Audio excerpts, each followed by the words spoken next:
Hey, I'm Dr. Kate Walker. Welcome to your Tuesday training. If you're listening to this on a replay or on the podcast, yay you, because you're taking extra time. I know the people that are watching me live, you guys are awesome and you schedule the time.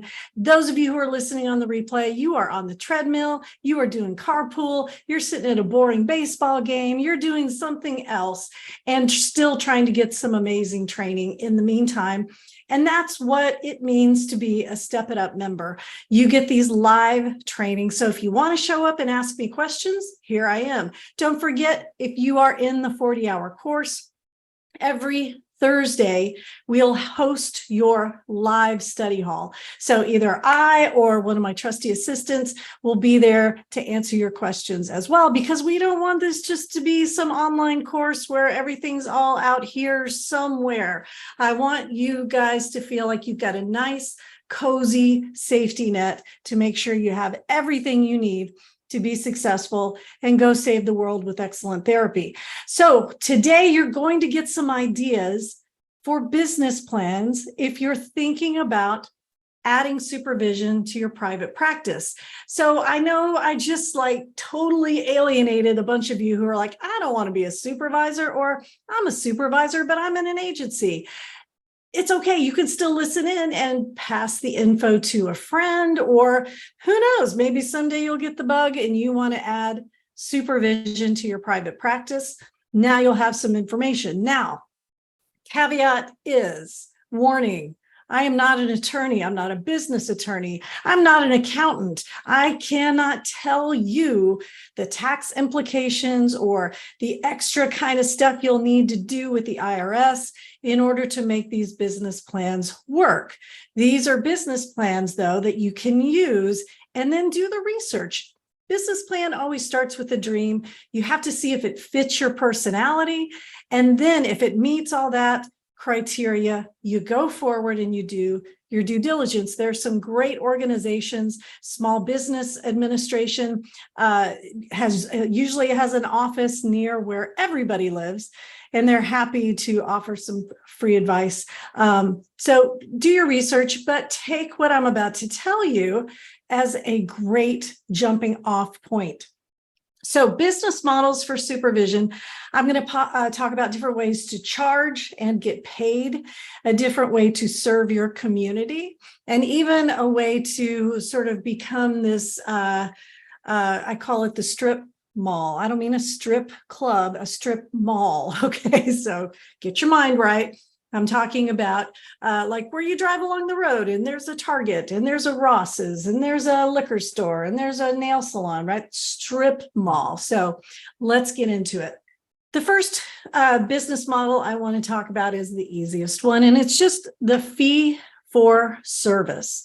Fee for service, also the fee per month.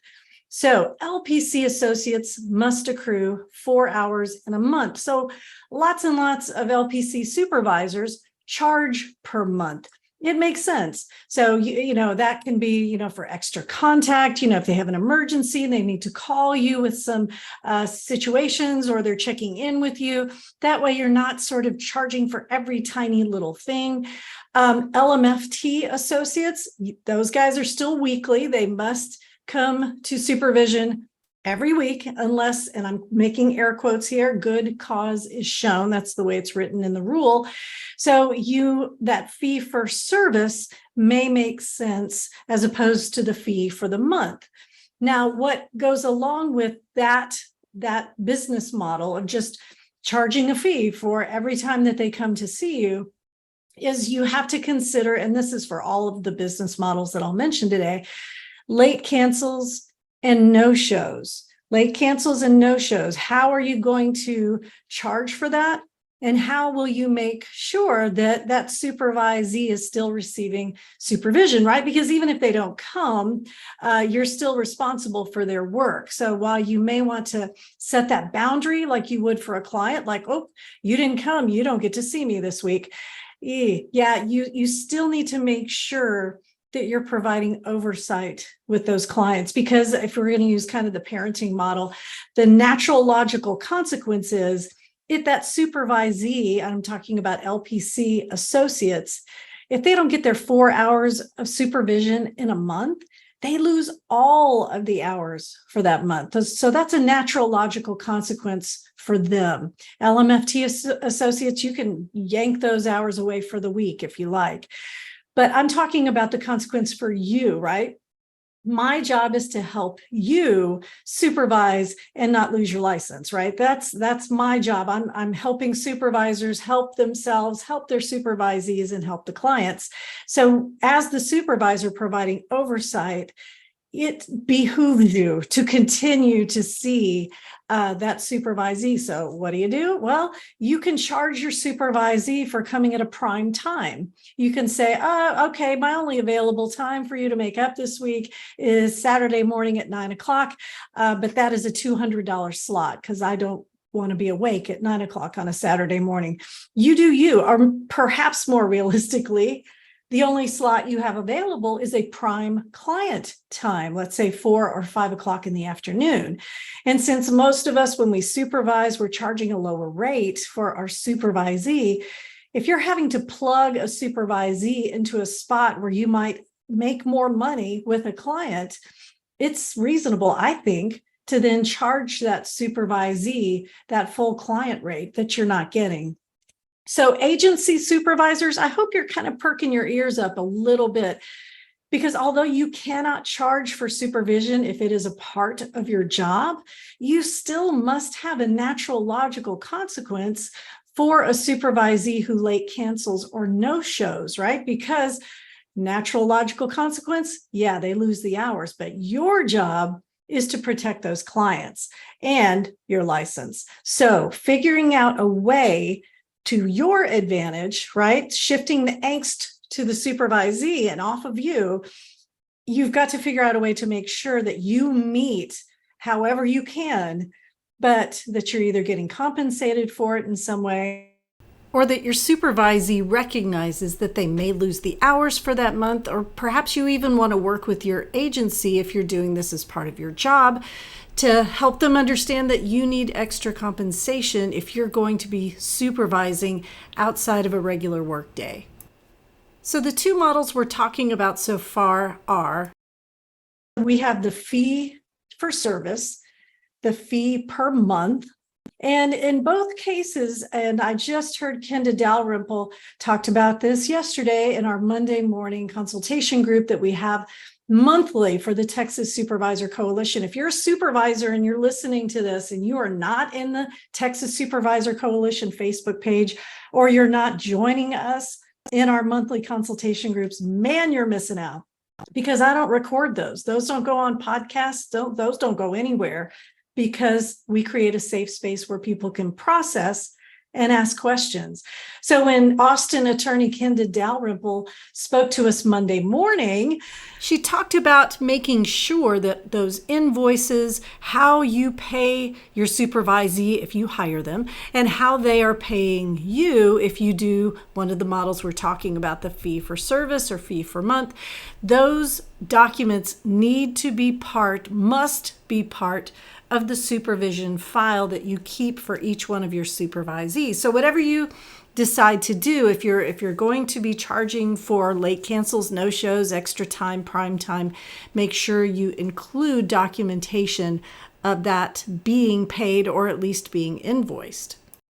Next business model is more for the community, and not to say that there's not an advantage for you, right? Because one thing I will never tell you, superstar, is that you have to sacrifice your time, your life balance in order to give back as a supervisor. I see people doing that. They're on the road to burnout. And once you burn out, well, I don't know how short your fuse is. Are you going to burn out quickly? Is it going to take a long time? But it's not sustainable. I have built my business on helping folks like you make a sustainable business model so that you can stay in business, because your community is going to grow to depend on you. So this is that business model. I call it the Ann's Place model. And this is something I developed when I started the nonprofit Ann's Place. I since shut it down because I was getting overwhelmed because we got a lot of business. We helped a lot of families in the span of time that it was open. It was about 5 years in Montgomery County, Texas. And the way I operated Ann's Place was I asked my supervisees to give me 3 direct hours a week in our Ann's Place office. So we had 2 or 3 offices. We did some remote offices. And so if they could give me 3 direct hours a week, roughly 12 direct hours per month, then I would waive my supervision fee. And I wasn't ticky-tacky about it either. Simply, if they had a no-show, I wasn't going to be like, oh, that's only 2 hours. You owe me $1.50. We didn't do that. It was for 2 reasons. Number one, to serve the community, because what my supervisees were able to do is offer counseling at a reduced rate. So we used a sliding fee scale based on the national poverty standards. We charged anywhere from $10 to $80 per session. So I was averaging an income from those services of probably close to $60, maybe $100 a week from each one of my supervisees, not per hour. So if my supervisee provided 3 direct hours in a week, and she charged 20 for one session, 40 for another, and 20 for another. So I'd get perhaps $80 from 3 hours of her work. And that's about what I would have charged for supervision anyway. So it was really nice. I was able, I think at one time I had 7 supervisees. So that's 21 hours per week. They were able to donate to Ann's Place. And it wasn't the major part of their income. So that was nice too, because I always encouraged my supervisees to have an outside job. I wanted them to work in a hospital, or I wanted to, work someplace where you can get those hours quickly. I didn't want them to hang their hat on a private practice clientele when they were trying to get their hours fast. So it was a real win-win. My supervisees who were in a hospital setting or a prison setting or some kind of a clinic, they'd go do their 9-to-5 job. Then they come to me and get some really great private practice experience at Ann's Place. And then for supervision, I charged them nothing. And so I won, they won, the community won. So again, the Ann's Place model, you just asked your supervisees to donate a certain number of hours, and I keep it really low because I don't want anybody to think that I'm replacing their income or I'm getting some kind of paid service for nothing, right? Nobody's having to get me coffee or do my dry cleaning or take my car to go get washed. I wanted to make sure it was very, very clear. 3 direct hours a week, free supervision. So that's the Ann's Place model. So one that's becoming a lot more prevalent is simply to employ your supervisees. And I've got a great blog about 1099 versus W-2, making sure you know the law, because classifying someone as 1099 or W-2 is not really your choice. There are very clear criteria that the IRS sets out. And if your supervisee meets these criteria, they're 1099. If they meet those criteria, they're W-2. So I'm going to leave that conversation for another day. I'll post a link to that article when we make this live in the blog and on the podcast. So yeah, if you do decide to employ your supervisee, make sure that you incorporate your supervision fee in that somehow. Don't make it something where you're paying your supervisee for their employment, and then you're asking them to pay you for your supervision. Make it nice and tidy so that it's all wrapped up in there together. I hope that makes sense. Let me see if anybody has questions. Oh, we got questions. All right. Okay. So yes, I can give you an example. So let's say you hire Fred. Fred is, seeing clients at your practice, and you're paying Fred $25 an hour to see clients in your practice. Well, in that $25 an hour, I hope you have kept in mind what you would have charged Fred for supervision. Okay, so let's say you would have charged $75 a week for supervision, right? So instead of you writing Fred a check for, let's say, $250 and then saying, hey, Fred, give me $75 of that back for your supervision fee this week, make sure you're paying Fred, or he's able to generate enough income so that your supervision fee is already coming out of that.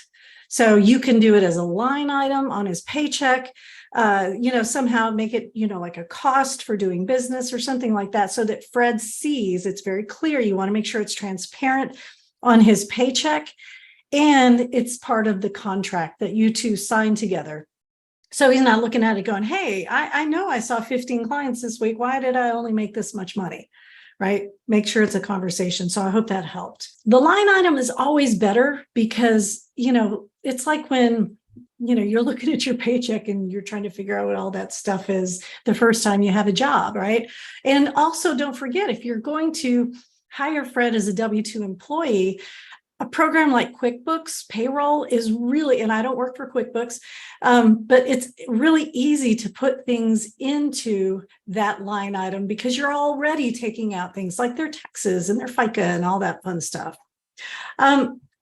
Okay, so the last business model I'm going to talk about is actually, this is the strip mall, not the strip club, the strip mall.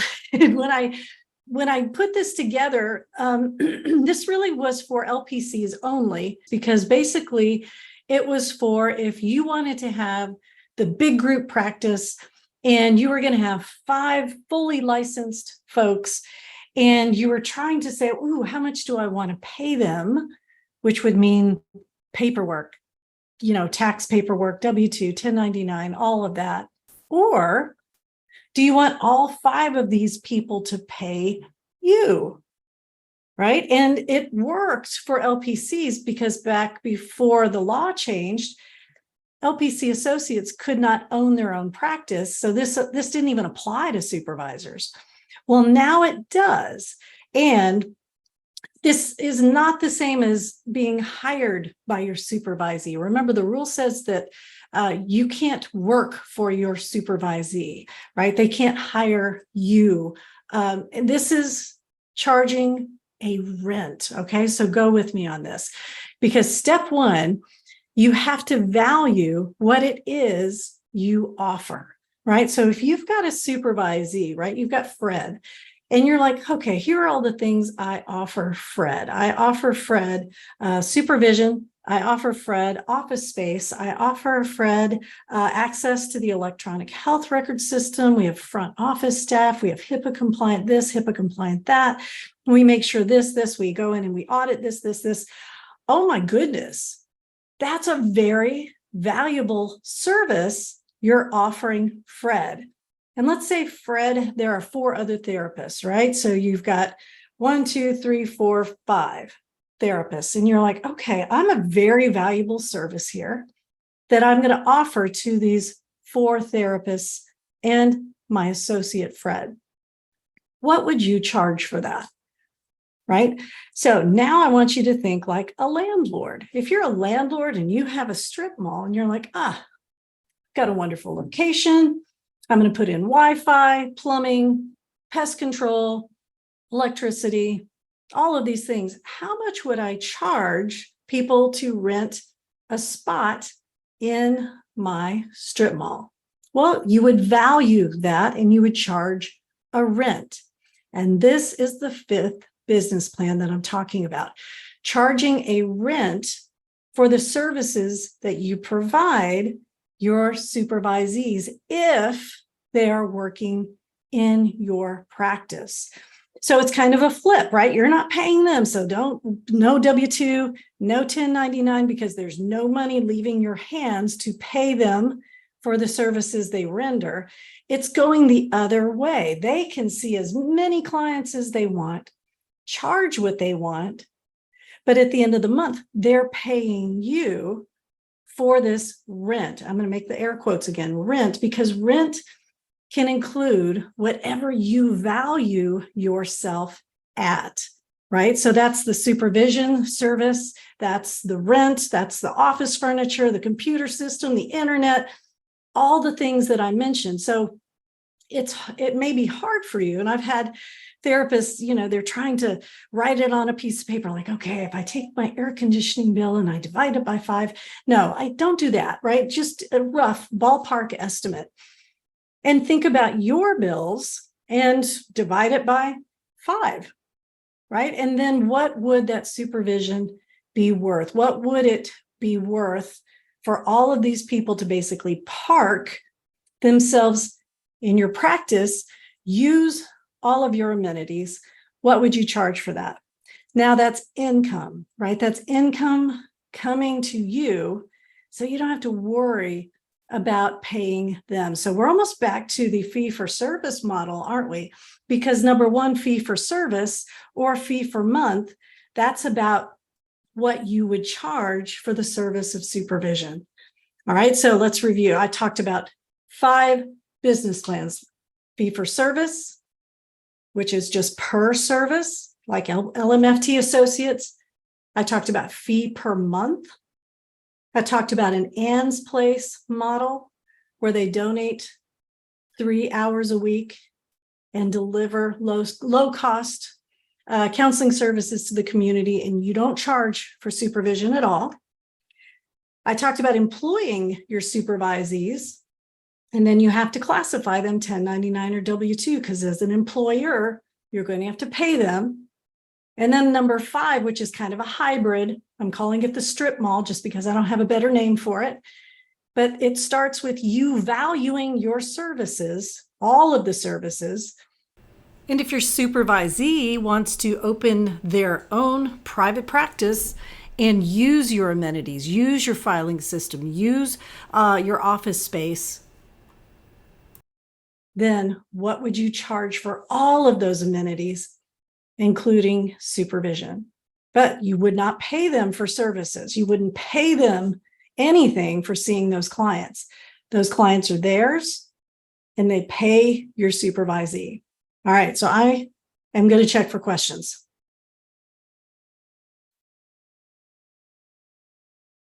Tiffany wants to know, can we still require them to have a certain amount of clients if they are W-2 to ensure it covers supervision? Well, I don't know why not, right? I know if you're working at Walmart, they're going to require you to work a certain number of hours, right? So you can do whatever you want. You're an employer.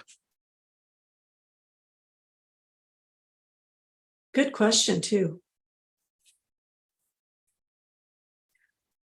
All right, so that was just off the top of my head, some business models for supervision. There are other ones out there. Oh, Nikia wants to know, what if they don't have the number of hours? Okay, so this gets a little bit complicated. When Kenda talked to us on Monday, it seems to me that most of the problems came from clinical supervisors who are in the dual role of clinical supervisor and boss. So you would have to decide and communicate to your supervisee, is this hours requirement an employment issue or a clinical issue, right? Because if it's supervision and it's a clinical issue, you've got to remediate before you terminate. But if they're just over here and they life happens and it's out of their control, or maybe they're slackers and they just don't feel like working, that might be an employment issue. And it's really difficult for that clinical supervisor to be over here going, man, you got to get your hours together or else I'm going to have to charge you for supervision this month. And then over here, you're like, oh, tell me everything that happened this week. Please be open with me, share everything. Right? So that's where the trouble can come. So with any of these, I would say Ann's Place, employing your supervisee, or doing the strip mall, it's really better if you are not in both of those roles, the clinical supervisor and the boss, right? Even if you have somebody that you could just bring in to do that employment stuff, so you stay completely out of it and you are just focusing on that clinical piece. So I hope that answered that. I'm going to pull out the chat. Because remember, you're allowed to have a dual relationship in the supervision arena. It's just you must do your best to mitigate any problems. And you always, as the supervisor, are responsible for maintaining that relationship that's healthy with your supervisee so that they aren't afraid to tell you things or they're not afraid for their job, right? You still have to kind of be that safe space. All right, you're welcome. You're welcome for all the great info. You guys are awesome. Thanks for tuning in. Thanks for listening. If you're watching or listening on a replay, you're awesome. Thanks for sharing your day with me.